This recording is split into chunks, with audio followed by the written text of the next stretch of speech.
Salut les amis, j'espère que tout le monde va bien. On se retrouve aujourd'hui pour une nouvelle vidéo et malheureusement on a déjà une très mauvaise nouvelle. On est à J-1 du retour des merengues au Bernabéu. On a appris une très mauvaise nouvelle hier, une blessure supplémentaire.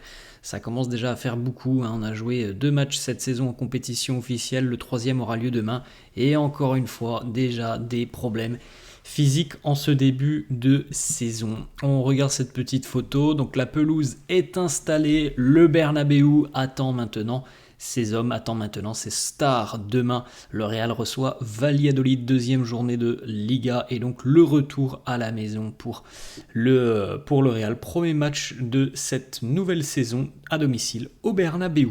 On va regarder les amis les deux unes des quotidiens madrilènes et on va entrer directement dans le vif du sujet avec donc la très mauvaise nouvelle qui est tombée hier. Regardez Marca qui titre Un mes sin la BMW, un mois sans la BMW, vous l'avez compris, blessure pour Jude Bellingham hier survenue à l'entraînement, on va en parler dans quelques instants. La une du quotidien AS, c'est le même titre, Un mes sin Bellingham. Donc voilà, malheureusement, Jude s'est blessé hier lors de la séance d'entraînement à la suite d'un coup. On a le petit communiqué médical de la part du club. Jude s'est donc blessé au niveau du muscle plantaire de la jambe droite. Alors hier, on avait 2 séances d'entraînement côté madrilène, une en matinée et une en fin d'après-midi. Alors Jude a participé à celle du matin et c'est là qu'il s'est blessé. C'est pour ça que si vous avez peut-être vu des photos des séances d'entraînement de la veille, eh bien c'est pour ça qu'on voit Jude sur les séances matinales, mais on ne le voit pas sur les séances d'après-midi, puisque voilà, il a été touché par un coup sur cette première séance et il a quitté le terrain en sautillant, en boitillant. Donc ça semblait déjà pas très très bon. Il a très rapidement été examiné par les médecins du club qui ont donc décelé ce problème au niveau du muscle plantaire de la jambe droite. Une absence d'à peu près un mois pour Bellingham. Il manquera au moins 3 matchs et potentiellement 5 matchs. Alors on rappelle qu'il y a quand même une trêve internationale dans une dizaine de jours maintenant. Mais voilà, c'est encore une fois des pépins physiques qui continuent de s'accumuler sur ce début de saison.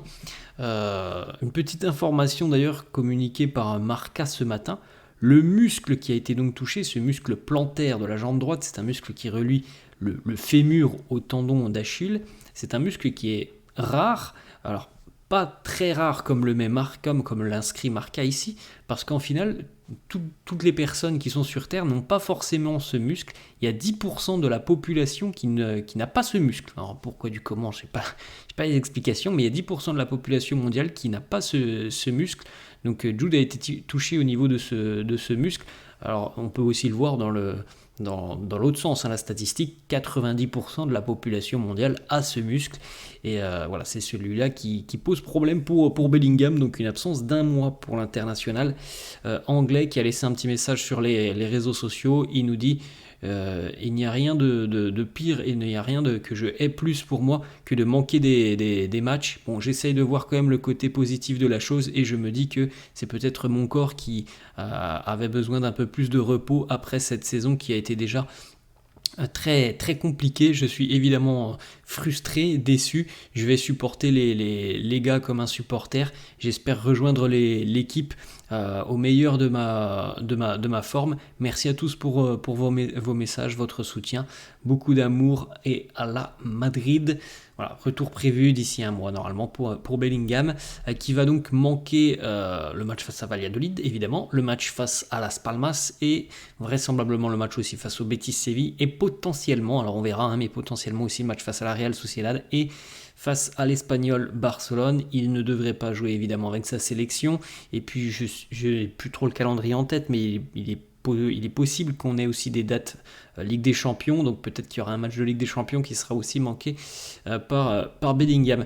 Regardez un petit peu la liste des blessés pour le moment du côté de Madrid. Donc Bellingham absent 1 mois, Camavinga absent 2 mois, David Alaba. Bon, David Alaba c'est depuis la saison dernière, mais absent au moins jusqu'au mois d'octobre.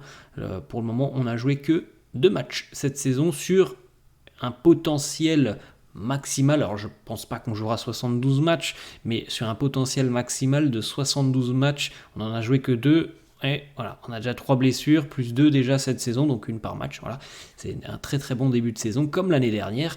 Tout se passe bien en ce qui concerne les pépins physiques, mais ça n'alerte personne, ça n'alerte pas les autorités. On a beau avoir des messages des joueurs, de Carlo, de tout le monde, il n'y a pas qu'au Real qu'on s'exprime. Non, ça n'alerte pas les hautes instances du foot qui continuent de rajouter des matchs, qui continuent de rajouter des dates au calendrier. Et voilà, le problème c'est ça, c'est qu'on a fait à peine 2 matchs, on a déjà 2 blessures. On poursuit les amis avec les messages des coéquipiers de Jude sur les réseaux sociaux évidemment. L'équipe est venue le soutenir avec Kylian Mbappé par exemple. On retrouve aussi Luka Modric, Lucas Vazquez, Vini Junior, My Brother, You Will Come Back Stronger, tu reviendras plus fort. Fede Valverde aussi, Soon Stronger, rapidement bon, tu reviendras plus fort. Voilà, c'est évidemment important pour Jude. Bon, moindre mal, on va dire que c'est que un mois, mais bon voilà, c'est quand même 5-6 matchs peut-être qui seront ratés par Jude, et c'est évidemment aussi pour Carlo, il va falloir trouver de nouvelles combinaisons offensivement. Ça va être intéressant de voir un petit peu comment le Real évoluera dès demain face à Valladolid avec donc cette absence qui n'était pas prévue évidemment. Fede Valverde, Brahim Diaz à l'entraînement hier. Voilà, on a quelques photos de la double séance d'entraînement de la veille. On rappelle qu'aujourd'hui, entraînement du côté du Bernabéu, peut-être pour prendre ses marques avant la rencontre de demain. Hendrik aussi présent sur cette photo. Peut-être qu'Hendrik aura plus de temps de jeu avec cette absence de Bellingham. Peut-être que ça va chambouler un petit peu le trio d'attaque, ça va devenir un duo. Voilà, on verra la première compo d'équipe demain. Vini aussi à l'entraînement, vous pouvez jeter un petit coup d'œil d'ailleurs au niveau de la coupe de cheveux de Vini dont on a parlé hier. Cette nouvelle coupe de cheveux pour Vinicius. Regardez les photos, alors là vous voyez Bellingham sur cette photo, c'était évidemment sur la séance matinale, mais bon il n'est pas revenu en fin d'après-midi. Kama qui lui poursuit son processus de récupération. Alors vous le voyez au niveau de la jambe gauche, toujours une attelle pour Kama qui s'entraîne un peu au niveau physique avec quelques sessions de boxe hier. Pas de date de retour pour le moment, on est encore beaucoup trop tôt en ce qui concerne son pépin physique, ça fait à peine 15 jours, donc potentiellement octobre, on va dire ça comme ça pour Eduardo.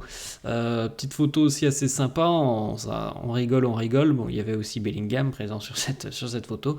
Vinicius et Ferland Mendy hier qui ont joué un petit pierre-feuille-ciseaux durant la séance d'entraînement. Alors, quel était le but de ce pierre-feuille-ciseaux, je ne sais pas, mais en tout cas, voilà, ça rigole et ça travaille sereinement du côté du centre d'entraînement. Quelques déclarations de Carlo qui était en conférence de presse hier, le retour au Bernabéu. Il nous dit c'est toujours important de jouer à la maison, on veut revenir fort, montrer une belle image, gagner ce match et passer une bonne soirée. Bon, voilà, c'est l'objectif très simple, montrer un visage différent de ce que l'on a pu voir la semaine dernière du côté de Mallorca. Alors je pense que l'adversité ne sera pas la même, et puis avec l'appui du Bernabéu, voilà, on devrait avoir un Real beaucoup plus dominant demain face au Real Valladolid.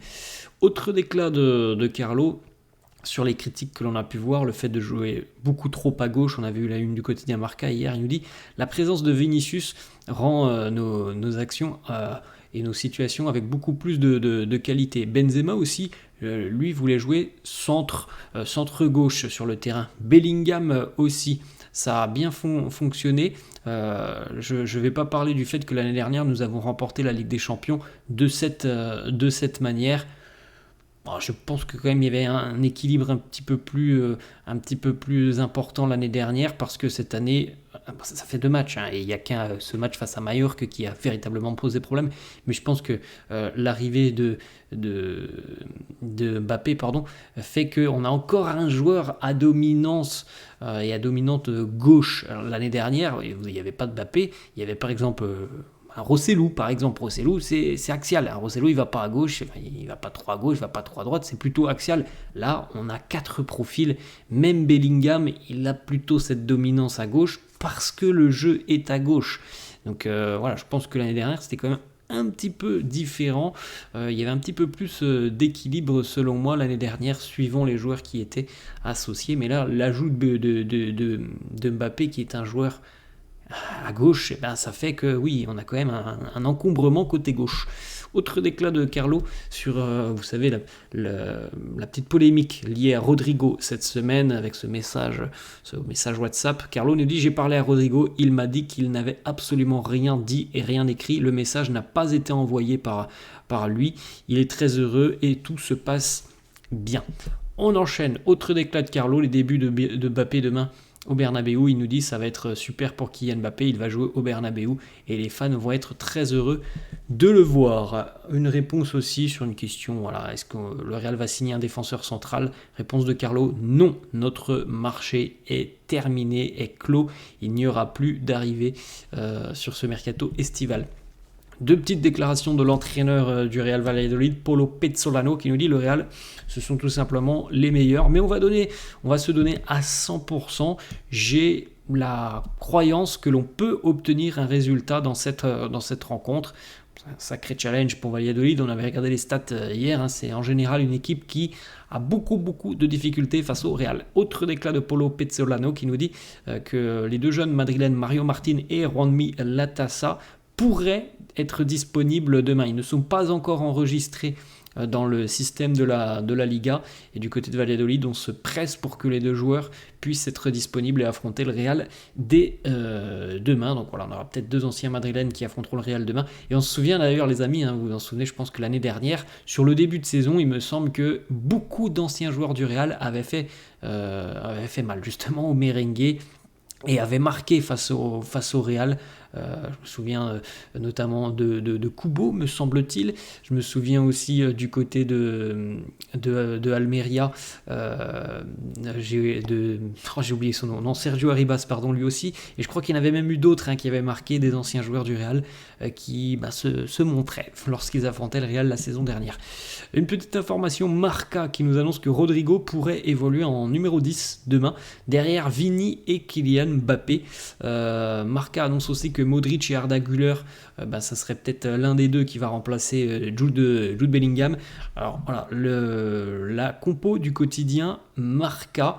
Alors Marca, ils nous sortent que Rodrigo pourrait évoluer en numéro 10, c'est pas le cas sur cette compo probable, mais en revanche ça serait Modric qui prendrait la place de Jude Bellingham, donc potentiellement on garderait le trio en attaque.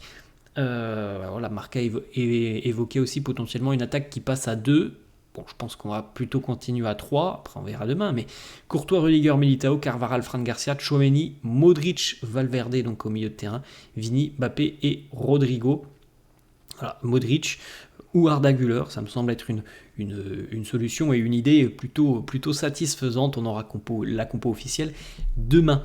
Mario Martin, on en a parlé, il pourrait faire ses grands débuts demain avec Valladolid du côté du Bernabeu, ça serait beau évidemment pour lui. Deux petites informations pour terminer. Premièrement, le Brésilien Jesus Régnier, ça commence un petit peu à bouger autour de Jesus Régnier et c'est pas des clubs de très très haut standing qui sont intéressés par le Brésilien. On a l'intérêt d'un club comme Tenerife, Eibar, Norwich aussi en Angleterre et des équipes brésiliennes. Donc malheureusement, c'est pas forcément les standards qu'espérait Jesus Régnier, mais il a du mal quand même à se développer au plus haut niveau, donc forcément il n'y a pas un intérêt concret de très grosses écuries. Et on va terminer les amis avec les sélections du côté brésilien pour les deux prochaines rencontres côté Brésil. Donc je crois que ce sont deux rencontres pour les qualificatifs au mondial, me semble-t-il.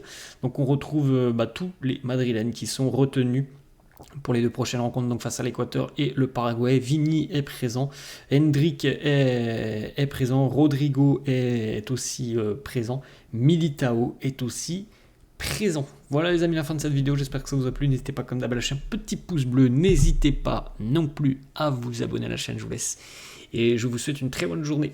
Ciao.